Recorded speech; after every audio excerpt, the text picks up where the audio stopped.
సిద్ధపాటు సిద్ధపాటు చీకటిలో ఉన్న జనులను వెలుగులోనికి నడిపించుట, దేవుని రాకకై ప్రజలను సిద్ధపరచుట, సిద్ధలలో నూనె నింపుకొని వెలిటీలను వెలిగించి వరుడైన క్రీస్తుని ఎదుర్కొనుటకు సిద్ధపాటు. ప్రకటిద్దాం, ప్రార్థిద్దాం, దేవుని రాజ్యం చాటిద్దాం. ప్రకటిద్దాం, ప్రార్థిద్దాం, దేవుని రాజ్యం చాటిద్దాం. సిద్ధపాటు సిద్ధపాటు. Praise the lord. దేవునికి మహిమ కలుగును గాక.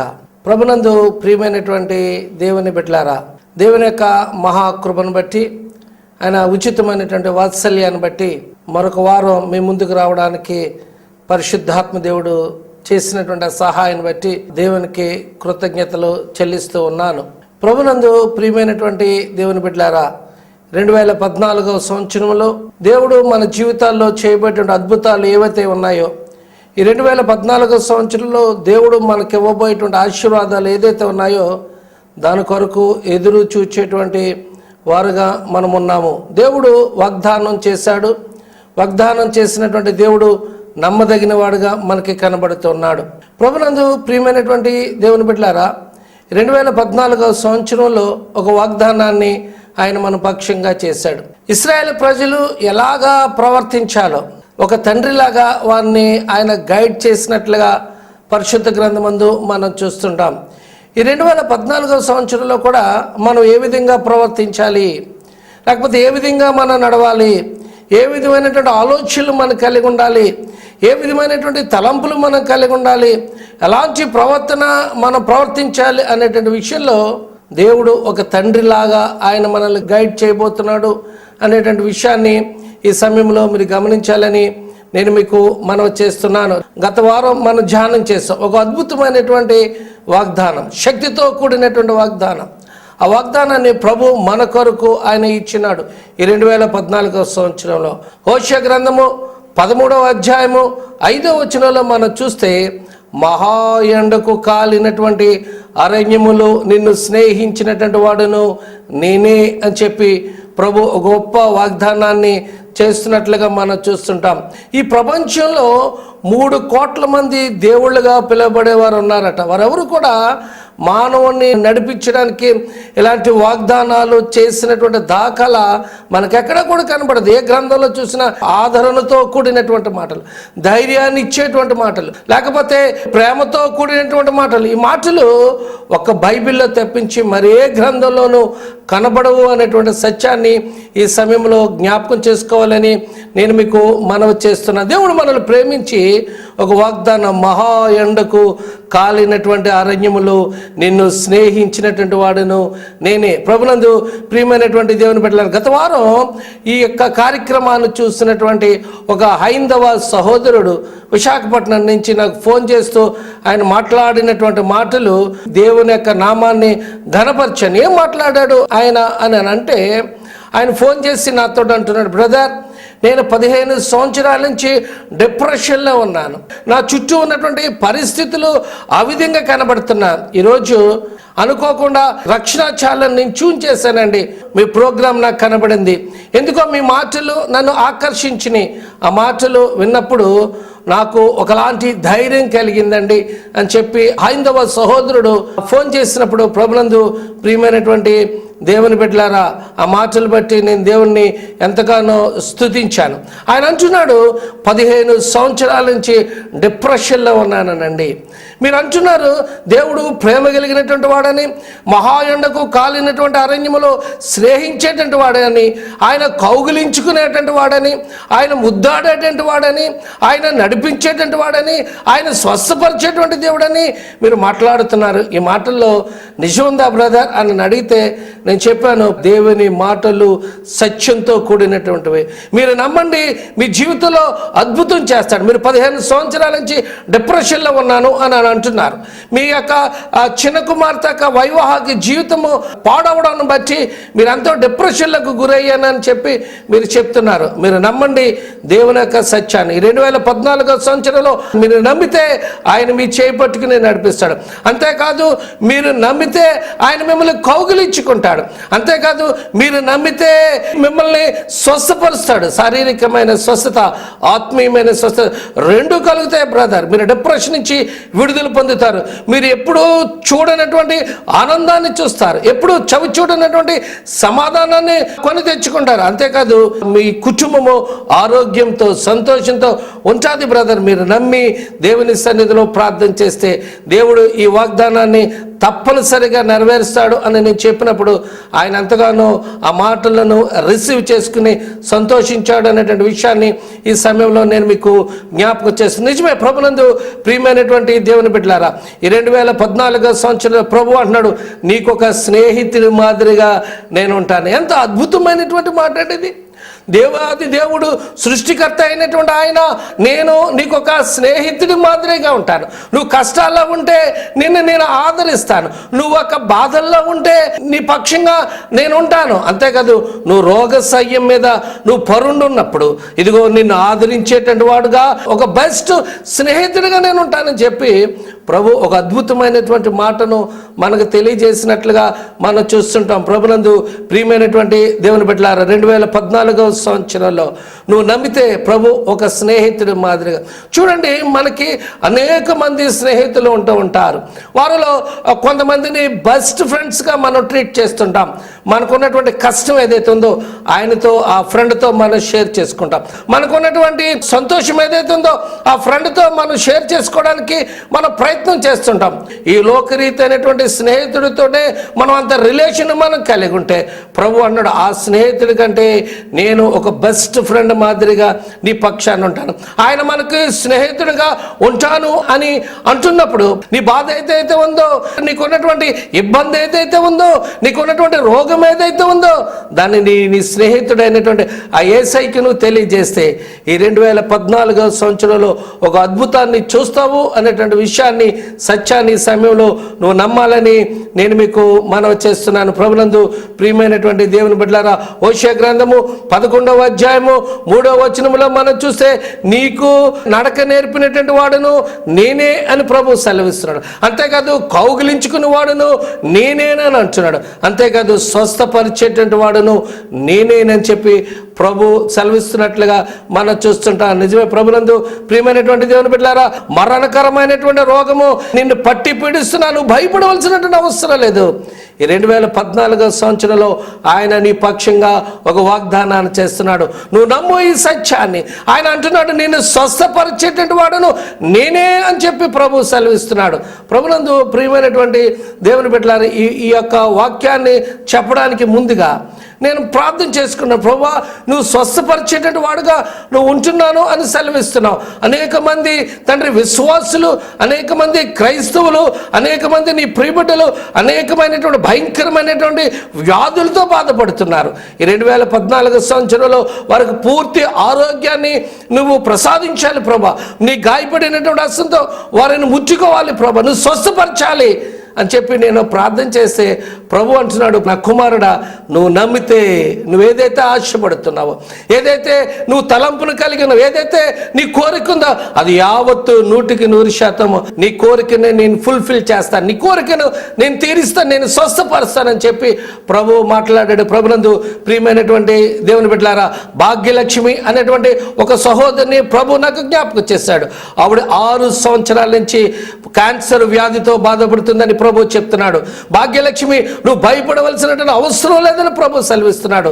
నీకు ఆయన సంపూర్ణమైనటువంటి స్వస్థతను ఇవ్వబోతున్నాడు. 2014 సంవత్సరంలో ఈ మాటను నువ్వు నమ్మితే ప్రభునందు ప్రియమైనటువంటి దేవుని బిడ్డ భాగ్యలక్ష్మి, దేవుని యొక్క అద్భుతాన్ని నువ్వు చూస్తావు. ప్రభు మనల్ని స్వస్థపరిచేటువంటి దేవుడు అనేటువంటి సత్యాన్ని నువ్వు నమ్మితే నీ జీవితంలో అద్భుతాన్ని చూస్తావు. వాగ్దానము చేసినటువంటి దేవుడు నమ్మదగిన వాడుగా ఉన్నాడు. ఆయన ఏ వాగ్దానం అయితే నీ పక్షంగా చేస్తున్నాడో దానిని 100% నీ యొక్క జీవితంలో నెరవేర్చడానికి ఆయన సిద్ధంగా ఉన్నాడు. నువ్వు ఆయన మాటను నమ్మితే నీ జీవితంలో అద్భుతాన్ని చూస్తావు. 2007వ సంవత్సరం నా జీవితంలో ఒక భయంకరమైనటువంటి అవమానాన్ని నేను ఎదురు చూశాను. నేను పుట్టినప్పటి నుంచి అలాంటి భయంకరమైనటువంటి అవమానం నా జీవితంలో జరగలేదు. నా తమ్ముడు సమానమైనటువంటి ఒక వ్యక్తి నా మీద ఒక నిందను మోపి, నా మీద ఒక దొంగ ఉత్తరాలు రాసి నన్ను అనేక మంది మధ్యన మరి అవమానపరచాలని అతడు ఆలోచన చేసి అతడు నా మీద వేసినటువంటి నిందను బట్టి నేను ఎంతగానో కృంగిపోయాను. నేను గదిలోకి వెళ్ళి ప్రార్థన చేసుకుంటున్నాను, కన్నీరు విడుస్తున్నాను, దేవుని సన్నిధిలో అంగలాడుతున్నా, ప్రభువా నేను చేయనటువంటి పనికి ఈ అవమానం నాకు ఎందుకు ఎదురొచ్చింది అని చెప్పి నేను ప్రార్థన చేస్తే ఆ సాయంత్రం తన సేవకుడిని ఒక ఆయన్ని నా దగ్గరికి పంపించాడు. ఆ సేవకుడు వచ్చి రావడంతో నాతో కూర్చుని మాట్లాడుతున్నాడు. ఎవరు మాట్లాడుతున్నాడంటే, బ్రదర్ మీ పక్షంగా దేవుడు ఒక వాగ్దానం చేశాడు. ఏంటి ఆ వాగ్దానం అనంటే, నీ అవమానానికి రెట్టింపు ఘనతనిస్తాను, భారభరితమైనటువంటి హృదయానికి బదులుగా ఉల్లాస వస్త్రాలు, బూడిదకు ప్రతిగా పూదండనిస్తాను అనేటువంటి వాగ్దానాన్ని ప్రభు మీ పక్షంగా చేశాడు. బ్రదర్ మీరు నమ్మితే ఈ వాగ్దానం మీ జీవితంలో నెరవేరుతుంది అని దైవజనుడు నాతో చెప్పినప్పుడు, ప్రభునందు ప్రియమైనటువంటి దేవుని బిడ్డలారా, ఆ వాగ్దానాన్ని నేను నమ్మాను కనుక దేవుడు నా అవమానానికి రెట్టింపు ఘనతనిచ్చాడు. ఈరోజు మీ ముందు ఈ విధంగా దేవుని వాక్యాన్ని అందిస్తున్నానంటే ఆయన ఇచ్చినటువంటి ఘనతే అనేటువంటి విషయాన్ని నేను మీకు తెలియజేస్తున్నాను. వాగ్దానము చేసినటువంటి దేవుడు నమ్మదగిన వాడుగా ఉంటున్నాడు. స్వస్థపరుస్తానని అన్నాడు, ఆయన తప్పనిసరిగా స్వస్థపరుస్తాడు. నువ్వు నమ్మితే ప్రభునందు ప్రియమైనటువంటి దేవుని బిడ్డలారా, ఈ అద్భుతాన్ని నువ్వు చూస్తావు అనేటువంటి విషయాన్ని నువ్వు గమనించాలని నేను మీకు మనవి చేస్తున్నాను. భక్తుడైనటువంటి దావీదు కీర్తన గ్రంథము 41వ అధ్యాయము 3వ వచనంలో మనం చూస్తే, యెహోవా నీ దృష్టి ఎదుట నేను పాపము చేసి ఉన్నాను, నన్ను కరుణింపుము, నా ప్రాణమును స్వస్థపరచమని మనవి చేసి ఉన్నాను. దావీదు చేసేటువంటి ప్రార్థన, యెహోవా నీ ఎదుట నేను పాపము చేసి ఉన్నాను, నేను ఎదుట పాపం చేసి ఉన్నాను, నన్ను నువ్వు స్వస్థపరచాలి. ప్రభునందు ప్రియమైనటువంటి దేవుని బిడ్డలారా, రోగాలు అనేక రకాలుగా మన యొక్క శరీరాన్ని పట్టి పీడిస్తుంటాయి. ఒకటి, దేవుని యొక్క నామాను మహిమ కొరకు కొన్ని రోగాలు మనకు వస్తుంటాయి. కొన్ని రోగాలు మనం చేసినటువంటి పనులను బట్టి, మనం చేసినటువంటి పాపాలను బట్టి కొన్ని రోగాలు మనకి వస్తుంటాయి. యోబుకు కలిగినటువంటి ఆ రోగము ఏదైతే ఉందో అది దేవుని యొక్క నామాన్ని మహిమపరిచి నిమిత్తం యోబుకి ఆ రోగం వచ్చినట్లుగా మనం చూస్తుంటాం. యోబు యొక్క శరీరం అంతా కూడా కుళ్ళిపోయి కురుపుల ద్వారా వచ్చేటువంటి ఆ చీమ ఏదైతే ఉందో భయంకరమైనటువంటి రోగం, ఆ రోగము యోబుకి ఎందుకు కలిగిందంటే అది దేవుని యొక్క నామము మహిమ కొరకు యోబుకి ఆ రోగం వచ్చిందనేటువంటి విషయాన్ని మనం గమనించాలి. కొన్ని పాపాలు మనం చేసినటువంటి పనుల ద్వారా, దేవునికి ఇష్టం లేనటువంటి కార్యాలు చేయడం ద్వారా, దేవుని యొక్క ఆలోచనలకి వ్యతిరేకంగా మనం జీవించడం ద్వారా, దేవుని ఉద్దేశాలు మనం తెలుసుకోకుండా ఈ లోకరీతైనటువంటి జీవితాన్ని జీవిస్తుండడం బట్టి మనము కొన్ని రోగాలను మనం తెచ్చుకుంటాం. ఇశ్రాయేలు ప్రజలను దేవుడు అమితంగా ప్రేమించాడు. అరణ్యములో నడిచినప్పుడు వారు చెప్పులు అరిగిపోలేదు, వారు బట్టలు మాసిపోలేదు, వారికి ఏదైతే కావాలనుకున్నారో దాన్ని వారు భుజించడం మనం చూసాం. ప్రభునందు ప్రియమైనటువంటి దేవుని బిడ్డలారా, అన్ని ఆశీర్వాదాలు వారు పొంది, అన్ని బెనిఫిట్స్ వారు పొంది, దేవుడి మీద వారు తిరుగుబాటు చేసినప్పుడు, లేకపోతే దేవుని మాటను వారు నిర్లక్ష్యం చేసినప్పుడు అనేకమైనటువంటి రోగాలకు వారు గురయ్యి నాశనమైపోయినటువంటి పరిస్థితి. మన జీవితాల్లో కొన్ని రోగాలు మనం చేసినటువంటి ఆ పాపాలను బట్టి ఆ రోగాలు మనకి కలుగుతుంటాయి. దావీదు అంటున్నాడు, ప్రభువా నేను చేసినటువంటి ఆ పాపం ఏదైతే ఉందో దానిని బట్టి నువ్వు నన్ను కరుణించాలి, అంతేకాదు నువ్వు నన్ను స్వస్థపరచాలి. ప్రభునందు ప్రియమైనటువంటి దేవుని బిడ్డలారా, నీ జీవితంలో స్వస్థత జరగాలని అంటే దేవుని సన్నిధిలో మొట్టమొదటిగా నువ్వు క్షమాపణ పొందేటువంటి పరిస్థితి నీకు ఉండాలి అనేటువంటి సత్యాన్ని ఈ సమయంలో నువ్వు గమనించాలని నేను మీకు మనవి చేస్తూ ఉన్నాను. దేవుని పట్ల ఎక్కువగా విశ్వాసంగా ఉన్నటువంటి విశ్వాసులు కూడా కూడా కొన్ని రోగాలు కలుగుతూ ఉంటాయి. వారి పట్ల డాక్టర్లు, వారి పట్ల నర్సులు ఎలాంటి వారో, ఎలాగుంటారో, వారికి వచ్చేటువంటి రోగము ఏ విధంగా స్వస్థత కలుగుతుందో పరిశుద్ధ గ్రంథమందు మనం చూస్తుంటాం. 103వ సంకీర్తన 3వ వచనంలో మనం చూస్తే, ఆయన నీ దోషములన్నిటినీ క్షమించువాడు, నీ సంకటములన్నిటినీ కుదుర్చువాడు. ప్రభునందు ప్రియమైనటువంటి దేవుని బిడ్డలారా, తండ్రి అయినటువంటి దేవుడు, కుమారుడైనటువంటి దేవుడు, పరిశుద్ధాత్మ దేవుడు ఆయన అంటుంటే మన దోషములన్నిటినీ క్షమించువాడు. అంతేకాదు మన సంకటములన్నిటినీ ఆయన కుదిర్చేటటువంటి వాడుగా మనకు కనబడుతున్నాడు, క్షమించేటటువంటి వాడుగా మనకు కనబడుతున్నాడు. నీ జీవితంలో ఏదైనా దేవునికి వ్యతిరేకంగా నువ్వు చేస్తే, దేవుని సన్నిధిలో నువ్వు క్షమాపణ అడిగితే, దేవునికి వ్యతిరేకంగా చేసినటువంటి ఆ కార్యాలను బట్టి, దేవునికి వ్యతిరేకంగా చేసినటువంటి ఆ పాపాన్ని బట్టి దేవుడు తప్పనిసరిగా నిన్ను క్షమించేటువంటి వాడుగా ఉన్నాడు. ప్రభునందు ప్రియమైనటువంటి దేవుని బిడ్డలా, నువ్వు నమ్మితే నీ జీవితంలో క్షమాపణ పొందేటువంటి బిడ్డగా నువ్వు ఉంటావు అనేటువంటి సత్యాన్ని ఈ సమయంలో నువ్వు గమనించాలని నేను మీకు మనవి చేస్తున్నా. క్షమాపణ అనేది అనేకమైనటువంటి దీవెనలు మన జీవితంలో నెరవేరడానికి ఒక పునాది లాంటిది అనేటువంటి విషయాన్ని నువ్వు గమనించాలి. మన జీవితంలో దేవుని యొక్క వాగ్దానం నెరవేరాలని అంటే, మన జీవితంలో అనేకమైనటువంటి దీవెనలు మనం పొందాలి అని అంటే, మన జీవితంలో అనేకమైనటువంటి ఆశీర్వాదాలు మనం పొందుకోవాలని అంటే, మన జీవితంలో శాంతి కావాలని అంటే, మన జీవితంలో సమాధానం కావాలని అంటే, తప్పనిసరిగా దేవుని సన్నిధిలో మనం క్షమాపణ పొందాలి. దేవుడిచ్చేటువంటి క్షమాపణ మనం పొందేటువంటి దీవెనలకు, ఆశీర్వాదాలకు, స్వస్థతకి అది ఒక పునాదిగా ఉంది అనేటువంటి సత్యాన్ని ఈ సమయంలో మీరు గమనించాలని నేను మీకు మనవి చేస్తూ ఉన్నాను.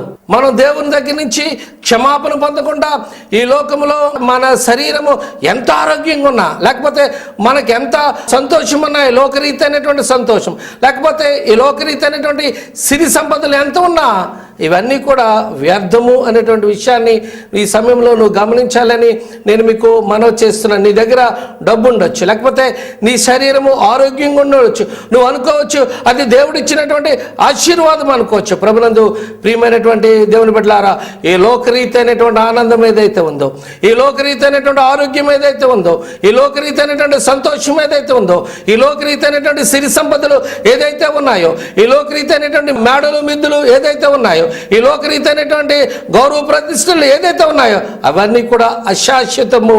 శాశ్వతమైనటువంటి ఆనందాన్ని నువ్వు పొందాలంటే, శాశ్వతమైనటువంటి ఆరోగ్యాన్ని నువ్వు పొందాలంటే, శాశ్వతమైనటువంటి సంతోషాన్ని నువ్వు పొందాలని అంటే, అది దేవుడు దగ్గర వచ్చేటువంటి ఆ క్షమాపణ అనేటువంటి దానికి అదొక కేంద్ర బిందుగా ఉంది అనేటువంటి విషయాన్ని నువ్వు గమనించాలని నేను మీకు మనవి చేస్తున్నాను. ప్రభునందు ప్రియమైనటువంటి దేవుని బిడ్డలారా, ఆయన 2014వ సంవత్సరంలో ఆయన నిన్ను ప్రేమించి ఆయన అంటున్న మహా ఎండకు కాలినటువంటి అరణ్యములు నిన్ను స్నేహించేటువంటి వాడును నేనే. అంతేకాదు ఈ నూతన సంవత్సరంలో నీ చేయి పట్టుకుని నడిపించేటువంటి వాడిని కూడా నేనే. అంతేకాదు ఆయన అంటున్నాడు, నిన్ను కౌగిలించుకునేటువంటి వాడిని కూడా నేనే. ప్రభునందు ప్రియమైనటువంటి దేవుని బిడ్డల, సర్వశక్తిమంతుడు నిన్ను కౌగిలించుకుంటే ఆ స్పర్శలో ఉన్నటువంటి అనుభూతి, లేకపోతే ఆ స్పర్శలో ఉన్నటువంటి ఆనందం, ఆ స్పర్శలో ఉన్నటువంటి ఆ సమాధానం నువ్వు రుచి చూస్తే కానీ దాన్ని పొందుకోలేవు. ఈ నూతన సంవత్సరంలో అంటున్నాడు, అలాంటి ఆనందాన్ని, అలాంటి సమాధానాన్ని, అలాంటి ఆరోగ్యాన్ని నేను నీకు ఇవ్వడానికి సిద్ధంగా ఉన్నాను. పొందుకోవడానికి నువ్వు సిద్ధంగా ఉన్నావా?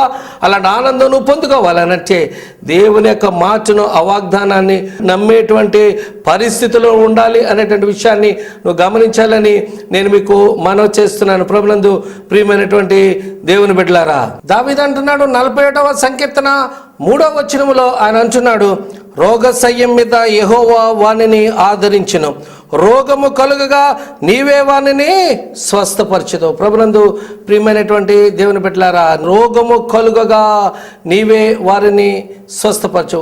నేను అనుకుంటాను ప్రభునందు ప్రియమైనటువంటి దేవుని బిడ్డలారా, ఇది దావీదు యొక్క వ్యక్తిగత అనుభవంలాగా మనకి కనబడుతుంటుంది. ఈ యొక్క స్వస్థపరిచేటువంటి ఈ వాగ్దానం ఏదైతే ఉందో, ఇది అందరి జీవితాలలోనూ నెరవేరేటువంటిది కాదు. కొందరి జీవితాల్లో మాత్రమే ఈ వాగ్దానం నెరవేరుతుంది. నెరవేరుతుంది. ఎవరి జీవితాల్లో నెరవేరుతుంది అంటే ఎవరైతే ఈ వాగ్దానాన్ని నమ్ముతారో వారు స్వస్థపరచబడేటువంటి అనుభవంలోకి వెళతారు అనేటువంటి సత్యాన్ని ఈ సమయంలో గమనించాలని నేను మీకు మనవి చేస్తున్నాను. దేవుని యొక్క వాగ్దానం మన జీవితాల్లో నెరవేరాలని అని అంటే దేవుని ఎడల నమ్మకాన్ని మనం కలిగి ఉండాలి. దేవుని ఎడల విశ్వాసాన్ని మనం కలిగి ఉండాలి. వాగ్దానం చేసినటువంటి వాడు నమ్మదగిన వంటి వాడని, ఆయన అద్భుతాలు చేసేటువంటి దేవుడని, ఆయన ఆశ్చర్యకరుడని, ఆయన బలవంతుడైనటువంటి దేవుడని, ఆయన నిత్యుడగు తండ్రి అని, నీ జీవితాన్ని నడిపించేటువంటి వాడు ఆయనే అని నువ్వు నమ్మితే నీ జీవితంలో ఒక అద్భుతాన్ని నువ్వు చూస్తావు అనేటువంటి విషయాన్ని మరొక మారు నువ్వు జ్ఞాపకం చేసుకోవాలని నేను మీకు మనవి చేస్తున్నాను. మత్తయి రాసిన సువార్త 9వ అధ్యాయము 28, 29 వచనాలు. ఆయన ఇంట ప్రవేశించిన తరువాత ఆ గుజ్జువారు ఆయన వద్దకు వచ్చిరి.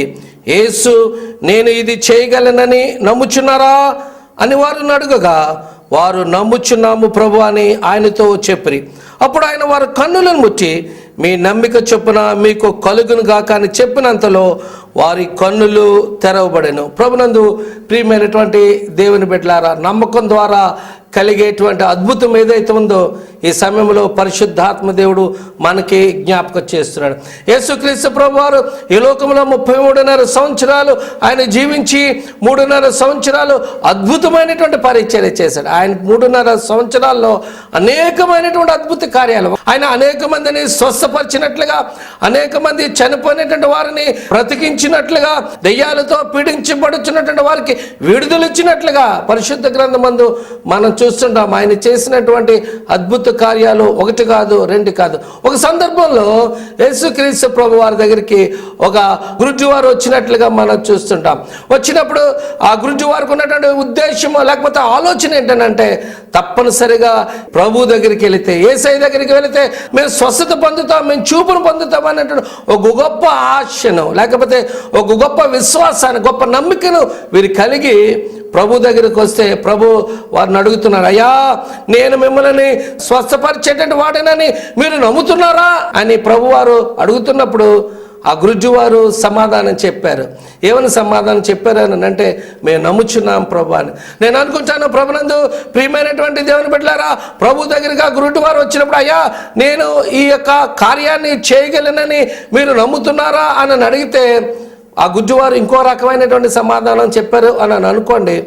చాలామంది మనం ఏదైనా ఒక పని నిమిత్తం వెళితే ఒక 2 నిమిషాలు ఆలస్యం అయితే, లేకపోతే ఏదైనా ఒక ప్రశ్న పని చేసేటటువంటి వాడు మనం వేస్తే ఒకలాంటి విసుగు వస్తూ ఉంటుంది. బహుశా ఈ గుడ్డివారు, అయ్యా నీ దగ్గరికి వస్తే మమ్మల్ని ఏదో స్వస్థపరుస్తారా అని మీ దగ్గరకు వచ్చి మేము అడిగితే మీరు మళ్ళీ నమ్ముతున్నారా అని అడుగుతారా? మీరు చేసే పని ఏదైతే ఉందో అది చెయ్యండి అని ఉంటే, ప్రభునందు ప్రియమైనటువంటి దేవుని బిడ్డలారా, దేవుని యొక్క అద్భుతాన్ని వారు చూడలేనటువంటి పరిస్థితి.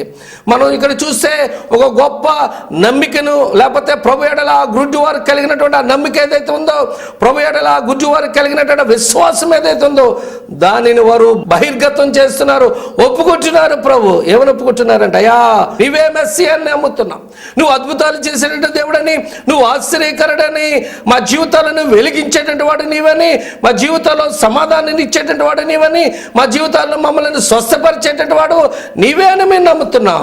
మేము చీకటిలో ఉన్నాం ప్రభా, మాకు వెలుగు ప్రసాదించేవాడు నీవే అని మేము నమ్ముతున్నాం అని వారి మనసులో తలంచుకుంటూ ప్రభుకి ఒక గొప్ప అద్భుతమైనటువంటి సమాధానాన్ని ఇచ్చారు. ఏమంటున్నాను, ప్రభా మేము నమ్ముతున్నాం. ఎప్పుడైతే వారు అలాగ నమ్ముతున్నామని ప్రభుకి ఆ జవాబు ఇచ్చారో, ప్రభునందు ప్రియమైనటువంటి దేవుని బిడ్డలారా, గొప్ప అద్భుతాన్ని వారు చూశారు. వారి జీవితంలో పుట్టినప్పటి నుంచి వెలుగును చూడలేనటువంటి పరిస్థితి. ఎప్పుడైతే ప్రభువును నమ్మారో వారు వెలుగును చూచినట్లుగా మనం చూస్తుంటాం. ప్రభునందు ప్రియమైనటువంటి దేవుని బిడ్డలు, ఎంత గొప్ప అద్భుతం అండి, ఎంత గొప్ప ఆశ్చర్యమైనటువంటి కార్యం అండి. ఏ అద్భుతమైతే ప్రభు ఆ గుడ్డివారి పక్షంగా చేశాడో అదే అద్భుతాన్ని, అదే ఆశ్చర్యమైన కార్యాన్ని నీ జీవితంలో కూడా చేయడానికి ఆయన సిద్ధంగా ఉన్నాడు. నువ్వు నమ్ముతావా ప్రభు స్వస్థపరిచేటటువంటి వాడని? నువ్వు నమ్ముతావా ప్రభు విజయం ఇచ్చేటటువంటి వాడని?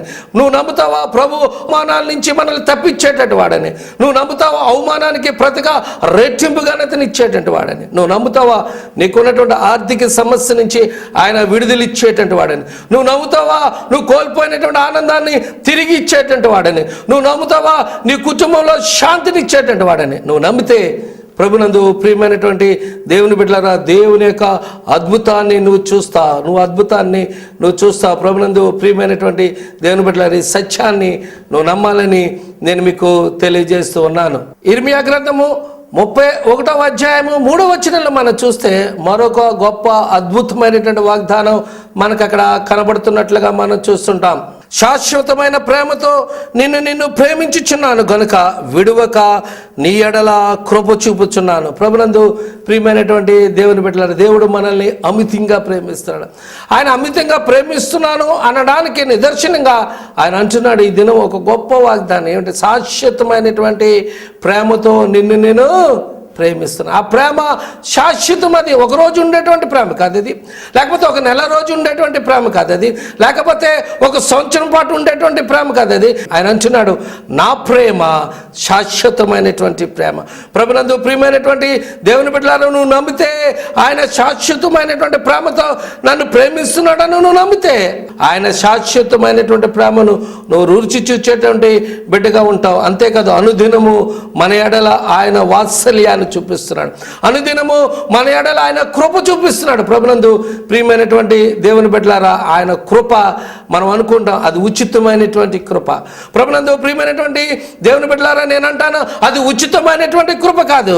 ఆ కృపను ఆయన వెల ఇచ్చి కొన్నాడు. ఎలా వెల ఇచ్చి కొన్నాడంటే ఆయన సిలువలో తన ప్రాణాన్ని త్యాగం చేయడం ద్వారా, ఆయన అవమానం పొందడం ద్వారా, ఆయన గాయపరచడం ద్వారా, ఆయన కొరడా దెబ్బలు తినడం ద్వారా, ఆయన చేతుల్లో ఆ మేకులు దిగగొట్టుకోవడం ద్వారా, ఆయన సిలువ మీద తన ప్రాణాన్ని త్యాగం చేయడం ద్వారా ఆయన కృపకు వెల ఇచ్చాడు.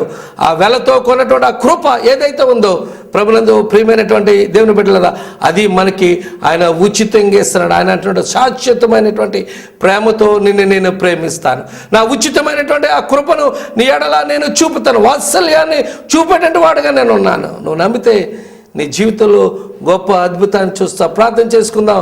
శాశ్వతమైనటువంటి ప్రేమతో మమ్మల్ని ప్రేమిస్తున్నటువంటి మా తండ్రి, విడువక మా ఎడల కృప చూపుచున్నటువంటి మా తండ్రి, నీకు వేలాది వేల స్తోత్రాలు మేము చెల్లిస్తున్నాం. మీరు మమ్మల్ని ప్రేమించిన ఆయన మా జీవితంలో ప్రభా మీరు ఇచ్చినటువంటి తండ్రి నాయన వాగ్దానాన్ని బట్టి మీకు వందనాలు స్తోత్రాలు మేము చెల్లిస్తున్నాం. అయా మమ్మల్ని చేయి పట్టుకుని నడిపించేటువంటి వాడుగా, అయా మమ్మల్ని కౌగిలిగించుకునేటువంటి వాడుగా, మమ్మల్ని స్వస్థపరిచేటువంటి వాడుగా తండ్రి నాయన నేనున్నాను అని సెలవిస్తున్నాం. అందును బట్టి నాయన నీకు వేలాది వేల స్తోత్రాలు నేను చెల్లిస్తున్నాను తండ్రి. నీ వాక్యం ఏదైతే ఉందో ప్రభా, అనేక మంది తండ్రి నాయన ఈ వాక్యాన్ని విని ఉన్నారు తండ్రి నా ప్రభా, వారి హృదయంలో దాన్ని భద్రం చేసుకుని వాళ్ళ హృదయాలు ఫలించేటువంటి కృపదైత్యమని మీ సన్నిధిలో ప్రార్థన చేస్తూ ఉన్నాను. నా ఈ కార్యక్రమాన్ని వీక్షిస్తున్న ప్రతి బిడ్డ కొరకు నేను ప్రార్థన చేస్తున్నాను. నా ప్రభువా, మీరు తండ్రి నాయన ప్రతి బిడ్డను మీరు జ్ఞాపకం చేసుకోండి, వారిని ఆశీర్వదించమడుగుచున్నాం. వివాహముల కొరకు ఎదురు చూచినటువంటి బిడ్డల కొరకు నేను ప్రత్యేకంగా ప్రార్థన చేస్తున్నాను. సకాలంలో బిడ్డలకు వివాహం జరగడానికి తండ్రి నాయన మీరు కృప చూపమని అడుగుచున్నాం. ఉద్యోగాల కొరకు ఎదురు చూస్తున్న బిడ్డల కొరకు నేను ప్రార్థన చేస్తున్నాను. ఈ నూతన సంవత్సరంలో బిడ్డలందరూ కూడా ఉద్యోగాలు పొందుకోవడానికి సహాయం చేయండి తండ్రి. మీకు వందనాలు స్తోత్రాలు తండ్రి. బిడ్డలు కొరకు ఎదురు చూస్తున్న తల్లిదండ్రుల కొరకు నేను ప్రార్థన చేస్తున్నాను తండ్రి. తండ్రి నా ప్రభా నాయన ఆయా తల్లులు మీరు జ్ఞాపకం చేసుకోండి, వారి గర్భాలు మీరు ముచ్చండి ప్రభా నాయన. ఇదిగో తండ్రి గర్భఫలంతో వారిని మీరు తృప్తిపరచమని మీ సన్నిధిలో ప్రార్థన చేస్తున్నాను. రోగాలతో బాధపడుచున్న బిడ్డల కొరకు నేను ప్రార్థన చేస్తున్నాను. శీఘ్రంగా నీ గాయపడే నష్టంతో బిడ్డలు మీరు ముట్టి సంపూర్ణమైన ఆరోగ్యం దాయిచ్చండి. ఆర్థిక సమస్యలతో బాధపడుతున్న బిడ్డల కొరకు నేను ప్రార్థన చేస్తున్నాను. ఆ సమస్యల నుంచి విడుదల ఇమ్మని వచ్చినాను తండ్రి. అవమానాలు పొంది తండ్రి నాయన భయంకరమైనటువంటి పరిస్థితుల్లో బిడ్డలందరి కొరకు నేను ప్రార్థన చేస్తున్నాను. ఆయా తావుల్లో బిడ్డలు మీరు దర్శించిన తండ్రి నాయన, వారిని ఆదరించి వారిని ఓదార్చి వారిని బలపరిచి మీరు నడిపించమని మీ సన్నిధిలో ప్రార్థన చేస్తూ మరొక మారు ఈ కార్యక్రమాన్ని వీక్షిస్తున్న ప్రతి బిడ్డ కొరకు నేను ప్రార్థన చేస్తుండగా దీవించి ఆశీర్వదించమని యేసు పేరుతో అడుగుచున్నాము తండ్రి, ఆమేన్. నా అడ్రస్ బ్రదర్ మార్టిన్ శాంతి కుమార్ గుళ్ళ, ఇంటి నెంబరు 42, మున్సిపల్ కాలనీ, రాజమండ్రి, తూర్పుగోదావరి జిల్లా, ఆంధ్రప్రదేశ్. బ్రదర్ మార్టిన్ శాంతి కుమార్ గుళ్ళ, house number 42, municipal colony, Rajahmundry, pin code 533105, east Godavari district, Andhra Pradesh. మా ఫోన్ నంబర్ 9295350423. మా ఫోన్ నంబర్ మరొకసారి 9295350423.